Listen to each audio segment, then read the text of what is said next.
We're about to install a very simple countertop. Now this is nothing more than just 3/4 inch plywood, and we decided to stain it instead of painting it because it's going to take a lot of abuse with all the pounding and the dings and dents you'll get in a workbench. So staining it and then sealing it with a coat of sealer will probably hold up better than anything else. Now we'll put another coat of sealer on it after we finish the front edge band and the backsplash, and once all of that's complete, boy, this thing's going to work nice. Now if you don't have space for a dedicated workbench, say in your garage, you can build one that folds out of the way when it's not in use. Simply mount a board to the wall to hinge the table on, then you can use some eye hooks and chain to support it. Now it won't support a ton of weight, but it should be just right for a weekend project every now and then.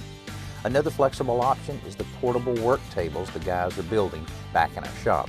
This gives us a work surface that we can move wherever we may need it.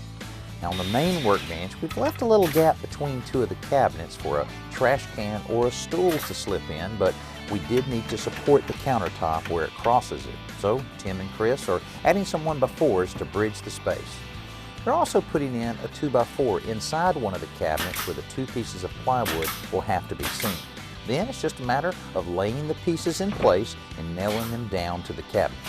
That trim strip around the edge is mostly for looks, but the cedar backsplash along the back will keep us from banging up the wall or getting small items stuck between it and the counter. All in all, it's starting to look pretty good.